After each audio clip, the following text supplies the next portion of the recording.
दिल्ली में पश्चिम बंगाल बीजेपी के अध्यक्ष और केंद्रीय मंत्री सुकांतो मजूमदार एक प्रोटेस्ट कर रहे थे, वहां पर क्या हो रहा है जरा सुन लेते हैं। हमें हर रोज डिटेन करती है, कोई प्रॉब्लम नहीं, हम लड़ाई के लेते हैं। नेताओं को यहाँ से अब डिटेन किया जा रहा है और यहाँ से इनको आगे ले जाया जा रहा है।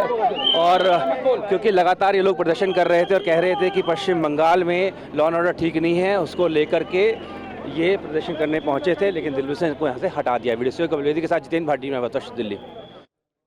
तो जितेंद्र भाटी देखिए बता रहे थे बंगाल में हिंदुओं पर अत्याचार के खिलाफ ये विरोध प्रदर्शन हो रहा था। दिल्ली से ये तस्वीरें हम आपको दिखा रहे थे। पश्चिम बंगाल बीजेपी के अध्यक्ष हैं, केंद्रीय मंत्री हैं सुकांतो मजूमदार, वो इस प्रोटेस्ट में हिस्सा ले रहे थे और उनके साथ जितने भी लोग थे और वो खुद, उन्हें फिलहाल पुलिस ने हिरासत में ले लिया है और प्रोटेस्ट से हटा दिया गया है।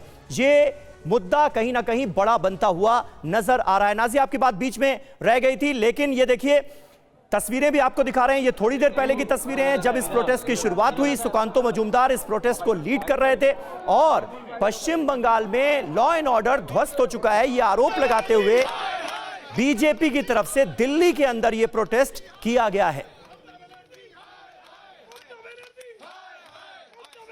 तो प्रदर्शन और उसके बाद हमने देखा कि तस्वीरें किस तरह से सामने, और अभी भी बीजेपी के नेता इस बात को लेकर डटे हुए हैं कि वो ये जुलूस रामनवमी का वो निकालेंगे उसी रूट पर जिस पर पहले से ही तय हुआ है, खासकर जो हिंदू संगठन है। नाज़िया अपनी बात पूरी करिए और मेरा सवाल यही है कि चूंकि एक समूह ने किया इसलिए दूसरे को अधिकार है, क्या ये लॉजिक पश्चिम बंगाल में काम कर रहा है? किसी ने परमिशन नहीं ली इसलिए रामनवमी के जुलूस के लिए जैसा मन करेगा, जिस रूट से मन करेगा वही जुलूस निकाला जाएगा और इसके लिए परमिशन की जरूरत नहीं है।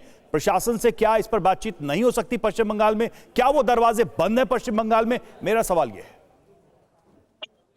नहीं, हम सबसे ज्यादा तो भारतीय जनता पार्टी के लोग और सबसे ज्यादा जो हिंदुत्व है, कट्टर हिंदुत्व है, वही उन्हीं को लॉ एंड ऑर्डर मानना पड़ता है। अभी 31 मार्च में टिप्पू सुल्तान मस्जिद में नमाज पढ़ने के लिए मैंने अपने पुलिस प्रशासन से परमिशन मांगा था, उन्होंने मुझे नहीं दिया। क्योंकि मैं हाथ में रुद्राक्ष पहनती हूँ तो मुझे कलकत्ता हाईकोर्ट से परमिशन निकालना पड़ा। चलिए ठीक है, ये आपका व्यक्तिगत मामला है नाज़िया, बात इसकी नहीं हो रही है, बात एक बड़े मुद्दे की हो रही है। सरकार साहब मुझे ये बताइए कि सवाल बार बार यही उठ रहा है कि लॉ एंड ऑर्डर मेंटेन करना आपका काम है।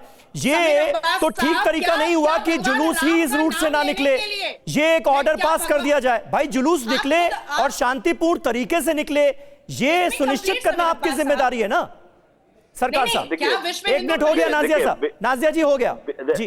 देखिए आप बिल्कुल सही बात बोले हैं, हम चाहते हैं रामनवमी के दिन में भी आप रैली लेके, पुरुषोत्तम राम जी है, भगवान माता दुर्गा माता की है, आप रैली लेके निकले शांतिपूर्ण से। कहीं मस्जिद में गाली देने की जरूरत नहीं है और कहीं किसी को गाली देने की जरूरत, आप आराम से कीजिए। कैसे निकल जाता है भाई?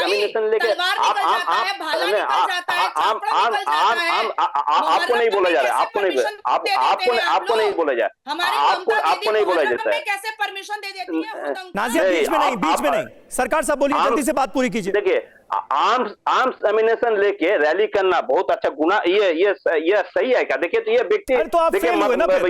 पट्टी लगा के आर्म्स एमिनेशन लेके चला, सवाल आपसे बनता है कि आप लोग फेल हैं, आप ये इंश्योर नहीं कर पाते रैलियों में कि लोग हथियार लेके आए, क्या लेके आए। आपकी पुलिस मूक दर्शक बनी है, इसका मतलब आप ये होने देते हैं? आप रोकिए ना। अरे सरकार किसकी है, पुलिस किसकी है, कौन रोकेगा? बिल्कुल हम रुकेंगे। तो क्यों नहीं रोक रहे आप?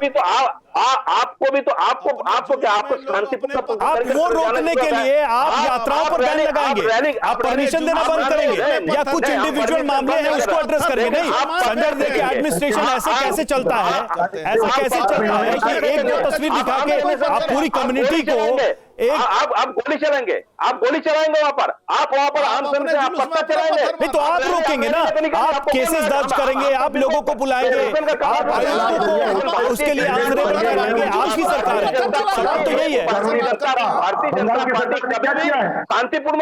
ठीक है सरकार साहब सवाल का जवाब नहीं मिल पाया। जितेंद्र भाटी का मुझे रुख करना होगा। जीत ये बताइए, सरकार साहब यही कह रहे हैं कि पुलिस ने निर्देश दिया है कि आप इसी रूट से जाएं ताकि शांति व्यवस्था बनी रहे, हथियार लेकर जाने की इजाजत किसी भी हाल में नहीं दी जा सकती शोभा यात्राओं में। बीजेपी का क्या पॉइंट है बताएं।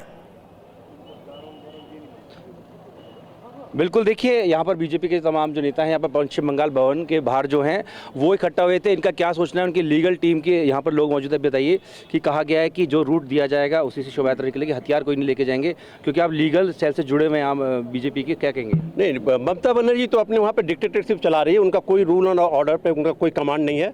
सारे वहाँ पे जो बांग्लादेशी रोहिंग्या है उनके इशारे पे वो नाच रही हैं। कोई रामनवमी पहले से भी निकलता आया है, बाद में भी निकलेगा और अभी भी निकलेगा। और जो रूल अपने जो सरकार वहाँ की जो एडमिनिस्ट्रेशन बोलेगी उसके अनुसार निकलेगा। पर पाबंदी अगर कोई चाहेगी तो ज़बरदस्ती पाबंदी किसी दूसरे धर्म विशेष को खुश करने के लिए करेंगे, वो हम लोग नहीं मानते। तो देखनी होगी। अरे कानून व्यवस्था का हम लोग पालन करते, कानून व्यवस्था का सभी जगह पालन करेंगे। पर उसको कानून व्यवस्था के आड़ में अगर किसी को दबाया जाता है वो बर्दाश्त नहीं करेंगे हम लोग। और ममता बनर्जी को जाना चाहिए, वो हिटलरशाही नहीं चलेगी। लॉ एंड ऑर्डर के नाम पे वो वहाँ पे जो अत्याचार हो रहे हैं, हिंदुओं पे अत्याचार हो रहे हैं, बंगाल को बांग्लादेश बनाने की कोशिश जो ममता बनर्जी लगी हुई है, जितने रोहिंग्या हैं, जितने बांग्लादेशी हैं, उनको आधार कार्ड, राशन कार्ड वो जो प्रोवाइड कर रही हैं, उन पे कोई सरकारी तंत्र का उन पर कोई प्रभाव नहीं है। और सारे वहाँ से जो लॉ एंड ऑर्डर है उनकी वजह से मतलब डिस्टर्ब हो रहा है, न कि वहाँ के जो ओरिजिनल बाशिंदे हैं उनकी वजह से। अब ये फैसला मंजूर है, इस पर आप मुखालफत करेंगे? नहीं, फैसला अगर कोर्ट का फैसला होगा तो कोर्ट का फैसला मानेंगे। पश्चिम बंगाल सरकार का ठीक है, जो रूट दिया जाएगा उसी ठीक पे है आप जी, जाएंगे, यानी कि कोई हथियार नहीं लेके देखिए जाएंगे। बीजेपी यहाँ पर वो अभी तो हम लोग भी दिल्ली इस में- बात को लेकर अड़ी है कि अगर सरकार अनुमति नहीं देती है तो अदालत के जरिए हम आगे बढ़ेंगे। और देखिए राम